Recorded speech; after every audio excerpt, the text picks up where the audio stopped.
What's going on, YouTube? We're back with another video. I'm going to show you today how to winterize your vehicle. We're going to talk about things that most people don't think about in case of an emergency or in case something happens while you're on the road.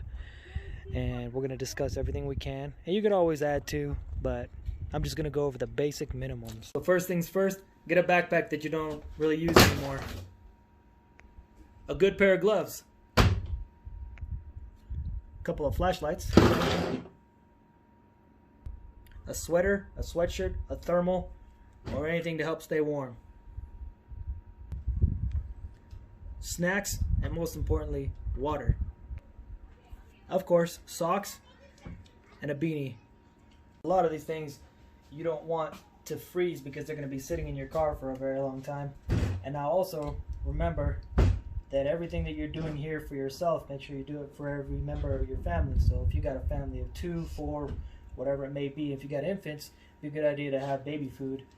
You're going to wrap these up just like this, and you're going to store them in the bag just like so. So that way when they're left overnight, they don't freeze. There we go. Now we got it all packed in the bag.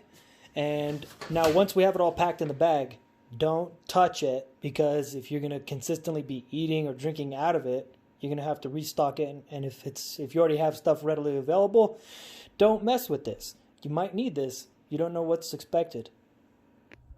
Now let's go ahead and talk about the vehicle. First thing, let's go ahead and talk about this for a second. If you need any kind of defrosting going on for your windshield, or you get a bunch of snow, make sure you get one that's one of these windshield washer fluids that's, you know, for the climate that you're going to be in. This one here says it's good for -20 Fahrenheit below. And if you live in any kind of salt belt state, I'm in Colorado, so they do salt a little bit over here, not as heavily as other places, but I use this stuff right here. It's called fluid film, about 12 bucks a can, and you can see that I've already started working on some of it. The straw is kind of bent here, but I'm going to show you what to do with this in a minute. These guys right here, this is really, really important. Alright, so if you can get any kind of 303 product with UV protectant in it, that says right here, it's really good stuff. You can use the tire coating, the tire protectant, whatever. You can use the normal 303 with UV protection. And what I'll do is I'll take this and spray about half of it into this bottle that you could pick up for, I don't know, 99 cents anywhere. And the other half, I put AT205 Reseal. Now what this does is it rejuvenates rubber, and it keeps anything from cracking because of aging or drying out. And this right here is for UV protection to keep from dry rot and all that other stuff. So once this is mixed in correctly, 50-50 mix usually, I'm going to show you what to do with that too. So we're going to go ahead and start with the fluid foam. Just come on over, and I've already treated this vehicle, but I'm going to go ahead and show you. I'm going to show you how this stuff actually creeps into the metal. And you always want to do this on the inside, the outside, and underneath. And that's pretty good there. Like I said, it's already been treated. But you're going to do this from here, and then you're going to go all the way along the entire vehicle, underneath and inside if you have a C-channel type of frame. If you don't, then I suggest putting the straw in there and all these holes that you have everywhere, and getting inside the frame as well. Alright, another thing we're going to think about, come over here to the door. You've probably already seen this before, but these little holes right here, you can go ahead and spray fluid film. Start from here and work your way back. And don't worry if you have a little bit of excess coming out. Just go ahead and spray on up in here. Now you should have several of these holes. And I usually spray and pull as I'm pulling out, just like this. And there's a third hole. We're going to do that. Do that on all your doors. Let's get down underneath the vehicle. As you can see, I've already sprayed the control arms, the tie rod ends, and everything else that is probably going to be in a brush with snow and salt for the winter over here. Now we're going to come over and mix these two together.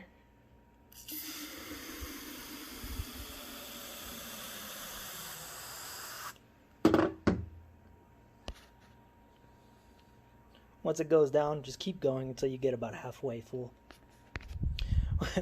waiting for this tire foam to slowly start dying down. It's like one eternity later. Alright, and now we go ahead and bring this stuff, give it a little shake, and go ahead and pour it in here. Now I get it, this stuff is a little bit pricey, so is the tire foam. It's no big deal. The thing is that if you want stuff that works, you got to be willing to spend a little bit. No problem. Once you got it all there, it's cool. Just give it a little shake, and we're ready to go. Alright, so spots like this with rubber, it's going to be out in the elements, it's going to be getting hit by salt and everything. Just go ahead and spray liberally and get them on both sides, and you're good. It's protected. That reseal is going to keep that rubber nice and malleable, and it's going to keep it from cracking and all that other stuff. So we're going to go to the other side. Alright, and there you go. I'm going to go ahead and go to the other side of this and make sure I can hit it on both sides. And another thing to think about, I'm going to go ahead and grab the camera, is the tie rods and the inner CV boots. Go ahead and hit those up while you're down here. So it should look something like that. Before we go anywhere else, I wanted to show you. Now this is already a 17-year-old truck, and the rubber looks great because I actually spray this stuff that I mix in here on it every so often, and as you can see, there's no cracks, there's no tears, there's no real weathering. It looks really good. So there we go. Another thing I keep in the vehicle, let me just go ahead and show you. Right in here, I keep a recovery strap, a couple of these tie downs down here, and a good thing to have, an air compressor.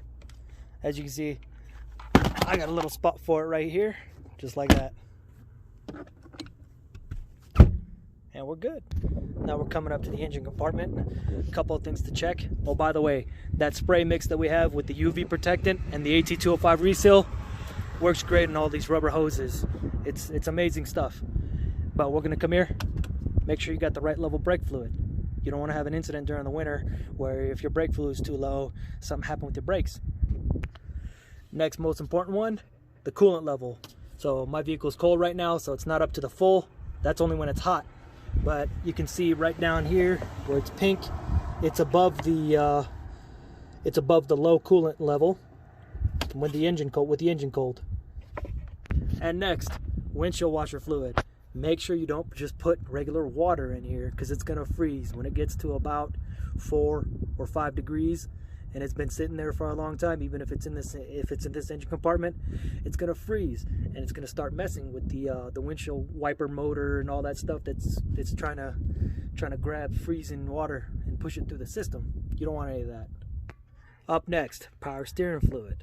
Make sure that you have good level in there, and make sure that it's the correct type, because mine doesn't use power steering fluid. You might want to check with your vehicle specifications to see what yours uses. Mine uses ATF, so I use some Valvoline Max Life, the Dexmerc that's classified ATF that this vehicle takes. Check the oil level. That's a given. You should do that every other couple weeks anyway. Just all it takes is for you to pop up the hood and check the level in there. Next, you can get a multimeter and test the battery, but it's kind of unnecessary because it's not really going to give you a diagnosis of whether the core is bad or if it's not really holding a charge. All it's going to tell you is the state of charge. So what I do is this. So we come inside, and I installed a multimeter down here that you can see, and I'm just going to flip it to the accessory on, and it tells me my state of charge of the battery. Now if we turn it on, and right now we're producing 14.3 volts, which tells me that my alternator is doing great. Keep in mind that once you do treat this frame, for the rest of the winter, don't wash it, because what you're going to be doing is washing off the protection that we just laid down.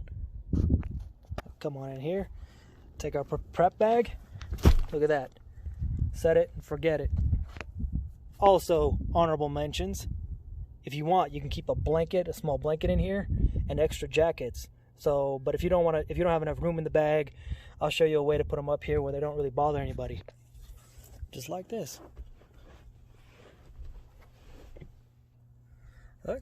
not really in the way. They don't really bother anybody. You kind of forget that they're even here until you need them. So while we're here, we're going to talk about some of the things I keep in here just in case too. Obviously the jack, I keep a full set of crescent tools, metric and standard. I got bungee cords, cables, tie downs, and some ratchet straps in here, along with a socket wrench. And if you lose any kind of traction, you can invest in these guys right here. But if you don't want to put these on, just get some salt or kitty litter. Same shit. That, my friends, is pretty much how I winterize my vehicles. Thanks a lot for watching. Yes, I can. It's public. Yeah! About to get Dish Network, y'all.